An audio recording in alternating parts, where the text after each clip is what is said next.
As a government, we've been very, very clear that we will stand up for Canadian interests, and we will stand up loudly and clearly for human rights all around the world. And when I made the videos about Bill C-16, I thought it through, and I thought, there's no damn way I'm following this law. I don't care what happens. And I didn't say that lightly. I thought it through. I thought, okay, well, let's assume the worst case scenario, and the worst case scenario would be that a student would report me to the Ontario Human Rights Commission, and then they would do an investigation.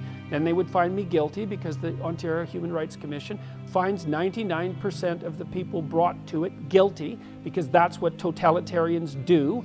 And then I would refuse to pay the fine or cooperate with whatever the re-education they would put me through would be. And then that would move to civil court, and then I would be fined for contempt, and then it would, then the whole legal catastrophe would unfold.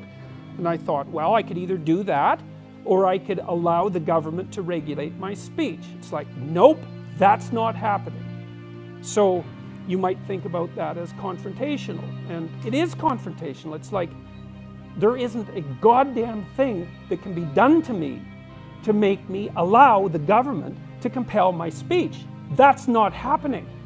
And the reason for that, I believe the reason for that, is because I spent decades studying totalitarianism.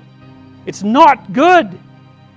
And the way that totalitarian states develop is that people give up their right to be, their right to exist with their own thoughts. They lie.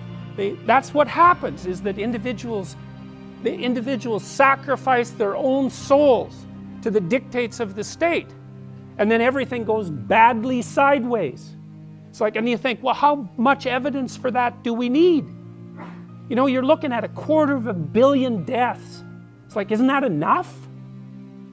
Well, the people that I read who were profound, Viktor Frankl's a good example for beginners. If you want to read about this sort of thing, he wrote a book called Man's Search for Meaning.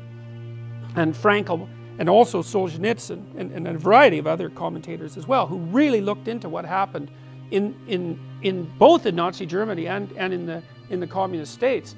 Their conclusion was universal, is that the lies of the state, the lies and tyranny of the state, are aided and abetted by the moral sacrifice of the individual. It's not top down.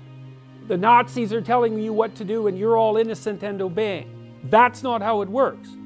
Is you falsify your being bit by bit, and you end up where you don't want to be. And that's a bad idea. And if you're interested in that, there's a great book called Ordinary Men. You read that and you won't be the same person afterwards, so I would beware of reading it. But it's a story about these policemen in Germany. So they were middle-aged guys, and they grew up and were socialized before the Nazis came to power. So they were just your typical middle-class policemen. And they were brought into Poland after the Nazis had marched through, and charged with keeping order in the occupied state. And they knew, their commander knew that it was going to be brutal, because they were in wartime, and they regard the Jews, for example, as enemies, and so there was going to be a fair bit of rounding up with all of that, with all of what that implied. And the commander told the policemen that they could go home if they wanted to, that they didn't have to participate in this.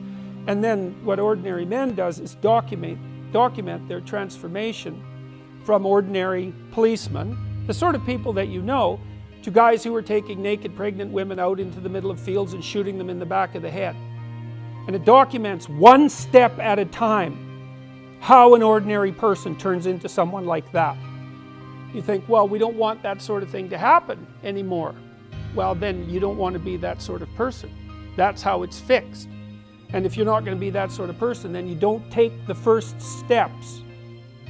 Because the first steps lead you down a pathway that, at least in principle, you don't want to go. So, well, I think part of what makes me combative, say, compared to someone like Haidt, is that I've spent years looking at the worst things there are to look at. And I've learned from that, and I've certainly learned things that I won't do. And one of them is, I won't let the government regulate my speech. It's a mistake. I don't care what compassionate principles hypothetically motivate that move. It was unprecedented in English common law, that move. And it was all buried under this leftist compassion, which is mostly a lie. So I have reasons, I think, other than those that motivate someone like Jonathan Haidt to be particularly passionate about this issue.